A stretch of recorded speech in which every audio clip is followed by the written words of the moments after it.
Philippines ট্যুরের আজকের পর্বে আমাদের গন্তব্য বোহল আইল্যান্ড। ফিলিপিন্সের ৭,৮০০ দ্বীপের একটি দ্বীপ হল বোহল।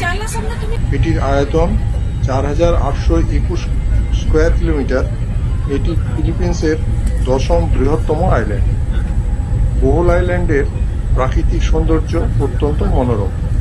সাদা বালির বিচ ছাড়াও এখানে টার্সিয়ার অভয়ারণ্য, লোবক নদী, চকোলেট পাহাড় অতীব মনোরম। বোহলে আসার জন্য আইল্যান্ডে এয়ারপোর্ট আছে, যেখানে সরাসরি আসা যায়।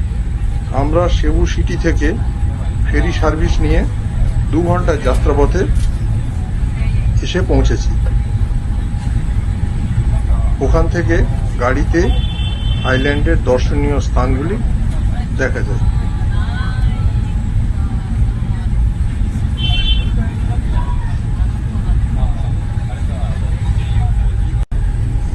লোবক রিভার বা লয় রিভার বোহলের আরেকটি পর্যটকদের দ্রষ্টব্য।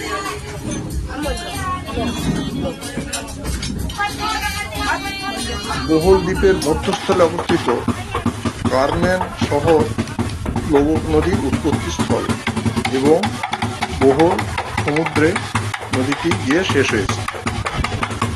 লোবক নদীর উপর পর্যটকদের জন্য নৌকোবিহারের ব্যবস্থা আছে।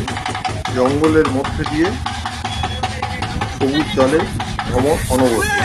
তাছাড়া নৌকার মধ্যে দুপুরের খাবার, লাইভ নাচ গানের ব্যবস্থা, আদিবাসীদের জীবনযাপন সবকিছু দেখানো। বোহলানো জনগণ সেবুয়ানোর একটি স্বতন্ত্র জাতিগত উপগোষ্ঠী।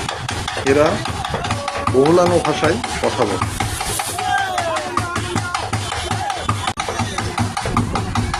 টার্সিয়ান স্যাংচুয়ারি আরেকটি দ্রষ্টব্য।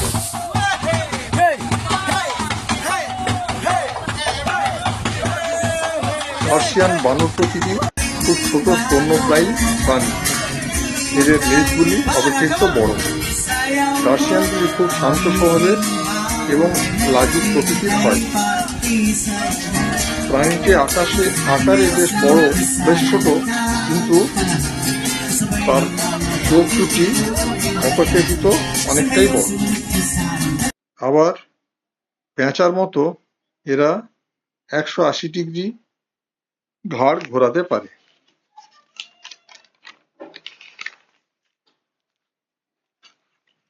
আমাদের শেষ গন্তব্য চকোলেট হিলস।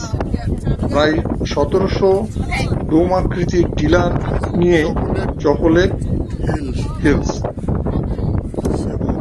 ডোমগুলির উচ্চতা প্রায় ৩০ থেকে ৫০ মিটার। সব থেকে বড় যেটি, তার উচ্চতা ১২০ মিটার। বর্ষার সময় এগুলি সবুজ ঘাসে ঢাকা থাকলেও শুষ্ক আবহাওয়ায় ঘাসগুলি শুকিয়ে চকোলেটের রং নেয়। সেই থেকেই এর নাম চকোলেট হিলস। সবশেষে আমরা